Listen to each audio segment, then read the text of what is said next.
My name is Binck, Inspector Binck. This case is about what the responsibility of planners means in the Binck course. Before I can investigate what the responsibility of planners means in the Binck course, I have to know what responsibility is. Responsibility is becoming more and more important in the Binck course. Planners are expected to be responsible to the environment and to act in ways that create sustainable futures. I have found out that there are 4 perspectives for responsibility. Which 4 are these? The first perspective I found was responsibility as it is. Deontic duty is a concept largely derived from the work of Kant. It means that we must act in respect to duty and obligation, such as rules. But is this responsible? If you think about rules themselves are social constructs.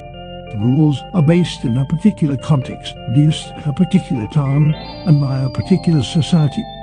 Individuals may have little or no say as to the values of these rules, so rules remain unquestioned. They are often influenced with power relations.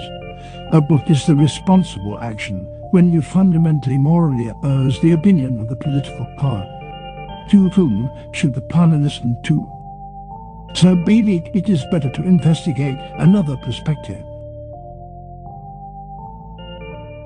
Another perspective is about the delineation of the good. Planning should first and foremost act to improve pupils' living conditions. However, planning practices does not always produce results that are judged as being good. What does good even mean? Well, good is when the focus is on provision of amenities, environmental quality and social tolerance. But unfortunately, responsibility to the good in modern spatial planning is still open to influences of power and hegemonic domination.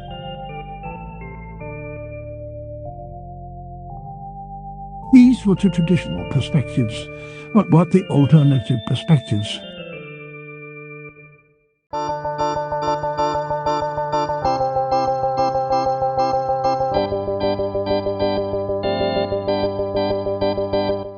The third one is about responsibility to the other.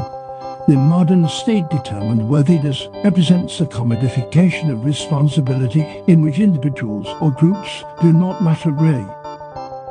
Levinas defines responsibility to the other in 3 different points. 1. Responding to the other in an inequitable fashion.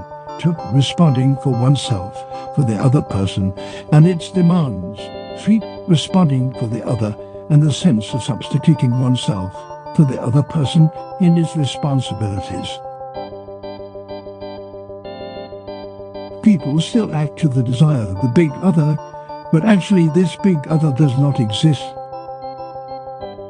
The final one is not only about responsibility about the other, but also about responsibility about non-humans. A relation with the other does not only concern the other person, but also other non-human actor, other textual meanings, other ways of being unseen. We must look at other races, other cultures, other genders, and other traditions. According to Derrida, responsible decisions are undecidable as they could always be otherwise. We can never completely justify any responsible decision, and because of that, Derrida states, from the knowledge to the decision, a leap is required.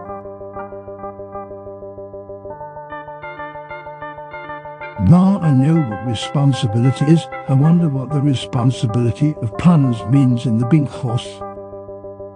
The responsibility of planners should be embedded in a set of planning practices of acceptance and willingness responding to the presence of the other.